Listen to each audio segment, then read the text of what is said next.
Hey everybody, Sexy Matt the Pharaoh Wizard here. Let's talk Terminator. So before I begin the review, a quick overview on my feelings about the previous Terminator incarnations. The first two movies are still near perfect movies. They are amazing, well done. Most of the effects even still hold up, especially in the second one.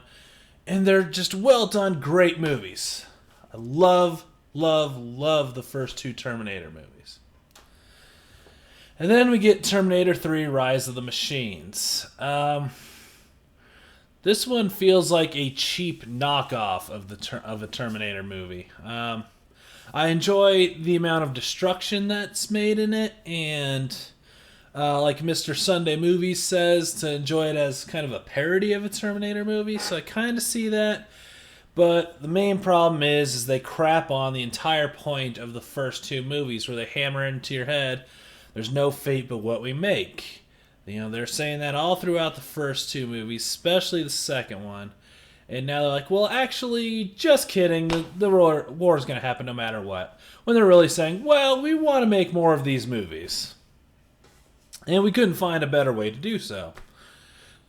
And so there's that. And then there's Terminator Salvation.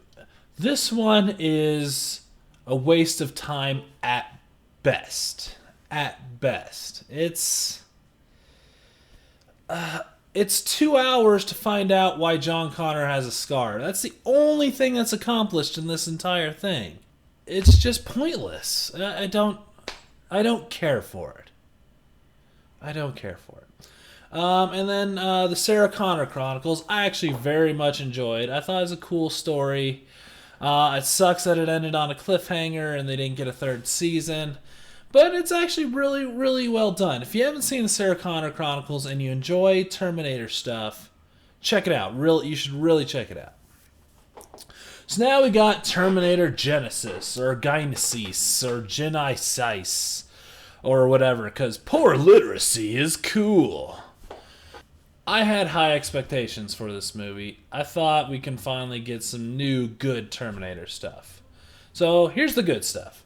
The effects are actually very cool. I like them a lot. The way they have a younger Arnold done is really well done. Laser guns are back. We get some freaking laser guns. That's great. Everything just looks really well done. It looks good, and the effects are well done. I think Arnold does a great job. I know it's kind of his role and everything, but he still does it well. He still feels like a robot, and it's great. I think Arnold does a really good job. I liked the first, I don't know, like 20 minutes or so or whatever. It's almost like a remake of the first movie. Not shot for shot, but kind of like if someone were to remake it today. They added some extra stuff, but it still was kind of like the first movie until you start seeing little flubs here and there, on purpose, of course. That was cool. I was a little disappointed that Bill Paxton didn't, come back for his role as Street Punk 2. But I guess he's too important for that now. But that part I thought was really cool and really well done. The action scenes were actually well done. For every Terminator movie, I think this is something they do well. Even in Salvation, for a little bit. The action scenes are done very, very well. And this is along those lines, too. They're fun. So they're well done. This movie also introduces separate timelines, or divergent timelines, which is cool because that means Sarah Connor Chronicles can still kind of be canon, and it's just a separate timeline. So that's kind of cool. And I like that idea, and they explained it in a way, or they did it in a way that was well done. I liked it. That was cool. So I think that's about all I really enjoyed. Here's my problems. Kyle Reese and Sarah Connor had no chemistry at all. It was bad. It felt like Superman Returns, where these people aren't playing characters, or they're not really getting into these characters. They're little kids playing make believe, and that's what it feels like. It feels like they're trying to fit this role, and it doesn't work. It's little kids playing make believe, and that's how those both feel. Like Linda Hamilton was an amazing Sarah Connor, and I even liked Leah Henley as Sarah Connor in the Sarah Connor Chronicles. She did a great job.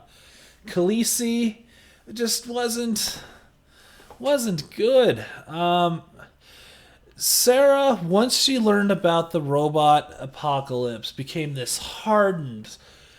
She is gonna take this thing down. Like, she is this hardcore, awesome woman, and in this carnation, I don't think I'm giving too much away because I think they talked about this in the trailers. She's had a Terminator watching over her since she was 9, and she's been preparing for this since she was 9.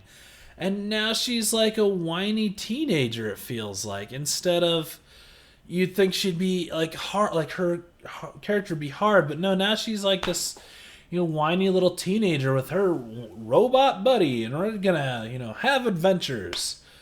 She's bad. It's really stupid. The effect, again, I don't think this is giving too much away, because they say it in the trailers, which has been an ongoing thing with all Terminator movies where they give away the twist in the trailers, which is weird. The effect of the John Connor Terminator is just like the new Transformers, or the human-made Transformers in Age of Extinction. And it's okay. I don't know. I don't care for that like little squarey thing. I don't know. The liquid metal one they did in 2 just was it was beautiful. Like, just the way it flowed, it was great. And this one's all kind of chunky and don't care for it. The story itself, it had moments, but it's not good. I don't think this is a spoiler again, but they gave Skynet a personality. And, kind of like the Red Queen in Resident Evil. Like, it's now got this digital, incarnation of itself. Like, that's so stupid. And saying that, Skynet is this, I can't, that's as far as I want to go before doing spoilers.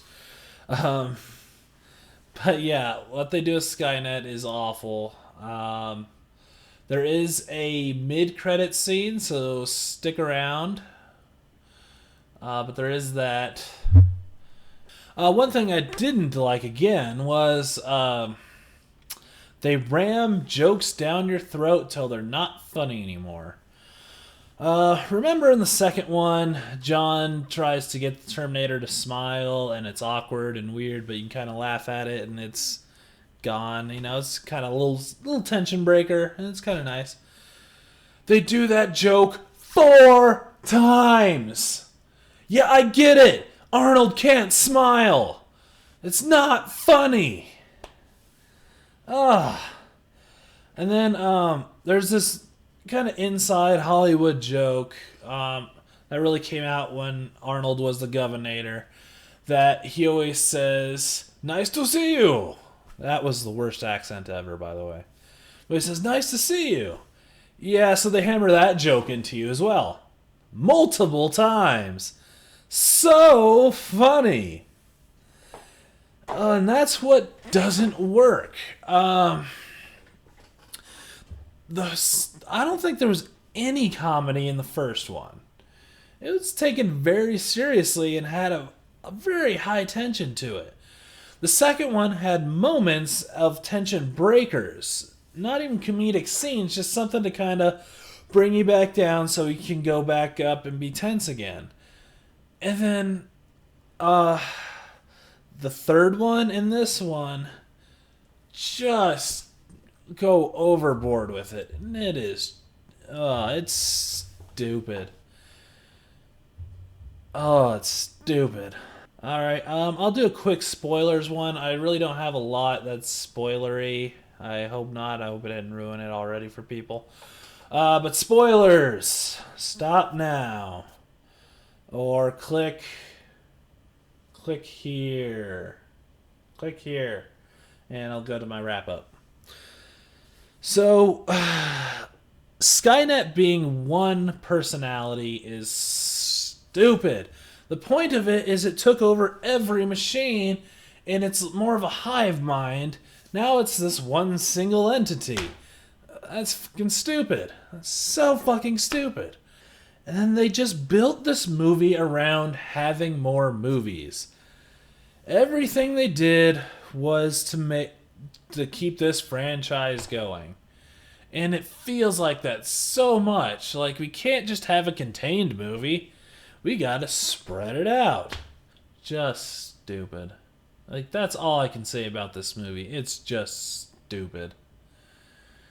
They try to explain why John Connor can exist, and yet we're still have to worry about the safety of Sarah Connor and Kyle Reese. And it's so glazed over and so stupid. It's just like, well, we're out of time. That ruins the point of all the other movies. And that's why having John Connor as a main character, like future John Connor, granted, future John Connor, but having future John Connor as the main character in a past like going into the past ruins the movie. Because now there's no tension, because how could he exist if Sarah Connor dies? It's really, really fucking, again, stupid. It's so fucking stupid. Ah. I like time travel movies, but they have to make sense. And they don't make sense. So, to wrap up and to sum up, obviously, this movie is stupid. If you like the third movie, you'll like this movie. I think it's probably a little bit better in the third movie. Definitely better than Salvation. But Terminator just needs to stop. Can we just enjoy 1 and 2, please? Can we? Everything about this, like, the more and more I think about it, even as I'm talking now, and just thinking back on this movie, it's so just awful. Well, I wouldn't say awful. I mean, it's still an enjoyable movie. It didn't offend me in any way. But it just is not necessary. It didn't really advance anything beyond, like, hey, let's get this franchise going again. Oh, God. So, on a scale from a T1000 to a MacBook Pro, this movie is a toaster. That's my rating. Can we please get a good Terminator movie? Or can we stop? Let's pick one of those two, please. Just to end this on a good note. Here's my favorite part of the Sarah Connor Chronicles. Why do birds suddenly appear every time you are near? Just like me, they long to be close to you.